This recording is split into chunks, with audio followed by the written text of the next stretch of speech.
was a problem? Yo, I'll solve it. Check out the hook while DJ revolves it. Ice, ice.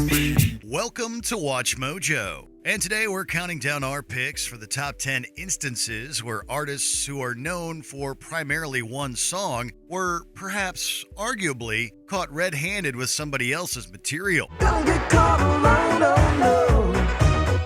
Ghostbusters! Number 10, The Verb, Bittersweet Symphony. It's a bittersweet symphony that's life. This crossover smash single by England's The Verb hinges upon one very noticeable sample within its arrangement. A sample that wasn't cleared with enough parties beforehand and resulted in a major copyright lawsuit that destroyed band morale. Change, I can change, I can change, I can change, but I'm here in my moment. The song in question was Bittersweet Symphony, and it sampled the Rolling Stones. But there's a catch. The sampled material is actually taken from a cover version of the Stones song The Last Time, performed by the Andrew Oldham Orchestra.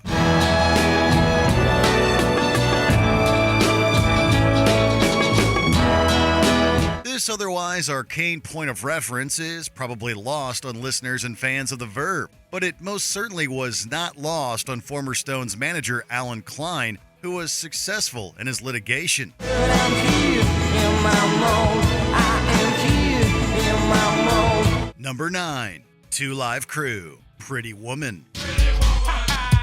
Walking down the street, pretty woman, girl, you look so sweet. Two Live Crew may be best known for their late 80s hit Me So Horny, but there was another song whose ripoff status may be lesser known to fans. In fact, the song was so controversial that a case surrounding it went all the way to the U.S. Supreme Court. Go-headed woman, girl, your hair won't grow. Go-headed woman.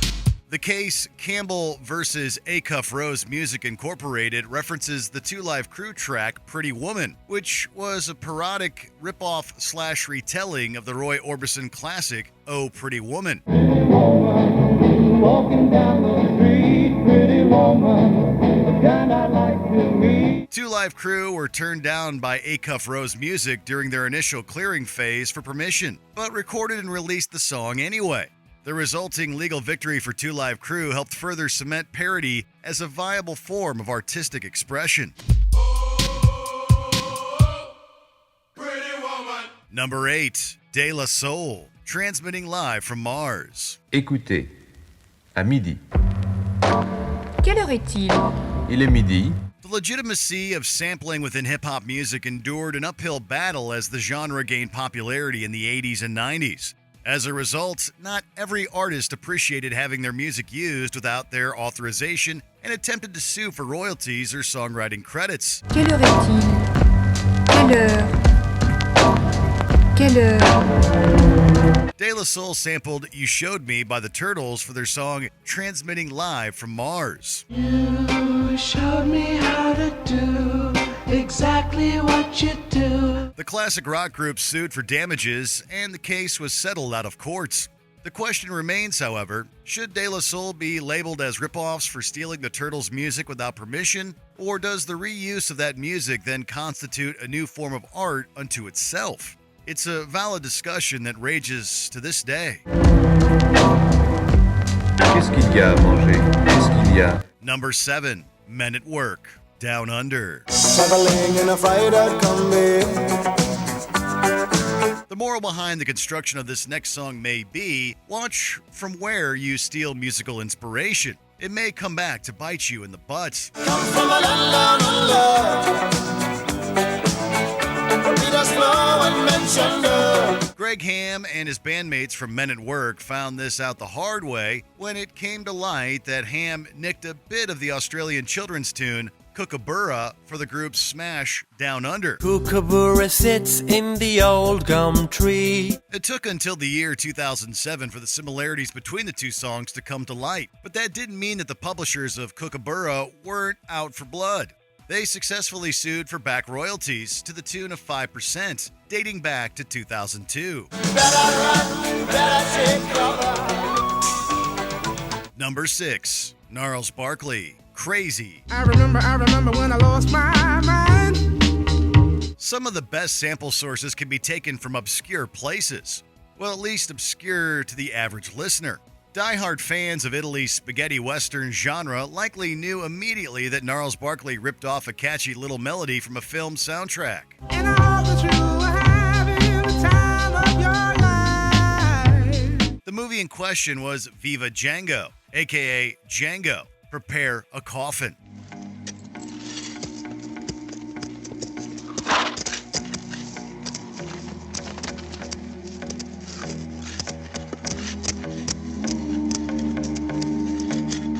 Crazy is musically indebted to the sort of atmosphere present within these scores, and copied so much from Viva Django that composers Gian Piero and Gianfranco Reverberi received songwriting credit.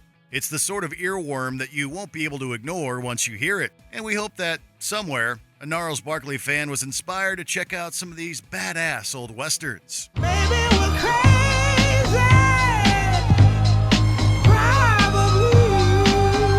Number 5. Terry Jacks, Seasons in the Sun. Goodbye to you, my trusted friend. Some of the best songs go through multiple hands before they become hits. Seasons in the Sun was actually written and performed multiple times, including by Jacques Brel, who adapted the Belgian song Les Moribonds for his version in 1961. Adieu curé, je t'aimais bien, tu sais, on n'était pas du même bord. Years later, Terry Jacks would take this hand-me-down Seasons in the Sun all the way to the bank in 1974 for his career-defining hit. Goodbye, Michelle, it's hard to die. Fans of the Canadian singer-songwriter probably have no idea that this version was also recorded, but initially unreleased by the Beach Boys as well. We had joy, we had fun, we had seasons in the sun. Not too bad for a Belgian song that became a French song that then traveled to America and Canada for chart success. But the wine and the song, like the seasons, have all come. Number 4, Baha Men, Who Let the Dogs Out. Let the dogs out! Who let the dogs out? You might not think that a one-hit wonder as innocuous as Who Let the Dogs Out could possess such a convoluted and complex backstory, but here we are. In fact, there's been an entire documentary made about how Who Let the Dogs Out doesn't belong to Baha Men or anybody else, really. Well, the party was nice, the party was pumping. What is known is that the copyright ownership is ridiculously convoluted, with many agreeing that the hook dates somewhere back to 1959. Fingers are pointed and hands are raised as to who exactly is responsible for that call and response refrain everyone recognizes. But one thing's for sure, the most famous version is certainly not an OG. Who let the dogs out? Who let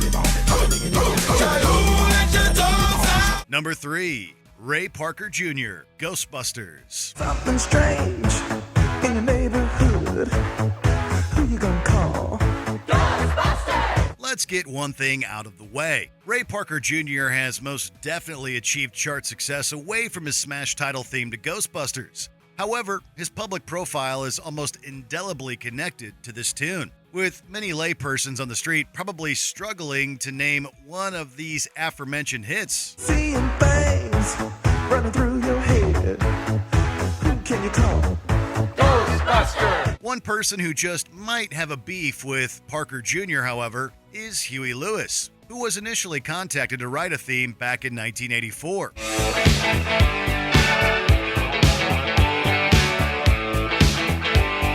Lewis claimed that Parker Jr. utilized the arrangement of I Want a New Drug for Ghostbusters and sued. I want a new drug. One that won't make me sick. One that won't make me crash my car. The pair settled out of court, but Parker Jr. would later sue Lewis for breach of confidentiality. It's all a mess, but we want to know, do you hear the similarity? I think you better call Ghostbusters. Ow! Number 2, Robin Thicke, Blurred Lines. If you can't hear what I'm trying to say.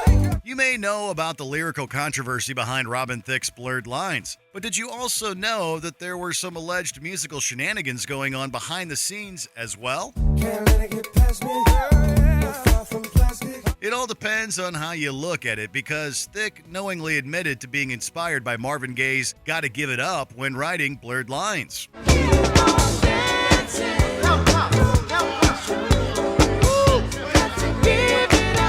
Kanye family successfully sued for royalties, but it brings up a deeper question. Does musical inspiration count as theft?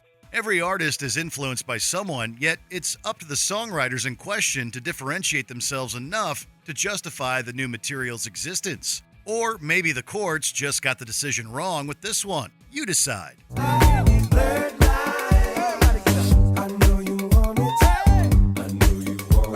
Before we continue, be sure to subscribe to our channel and ring the bell to get notified about our latest videos. You have the option to be notified for occasional videos or all of them. If you're on your phone, make sure you go into your settings and switch on notifications.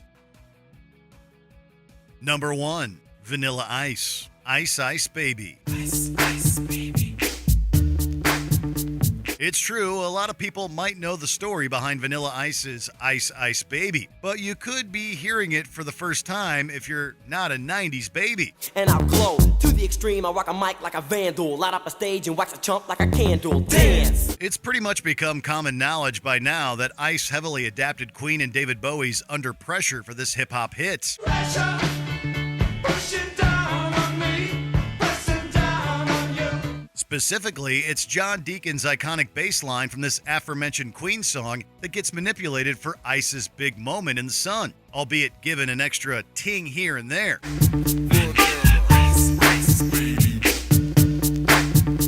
That said, youthful fans of Vanilla Ice might have been unaware that this Queen jam was heisted for Ice Ice Baby. That is, until they grew up and realized they'd been bamboozled all along. I kick my juice. If there was a problem, yo, I'll solve it. Check out the hook while DJ revolves it. Ice, ice, baby. Feel like debating sample viability or one-hit wonder status? Hit us up in those comments below. Pitchforks and torches, optional. Come as you are, as you were.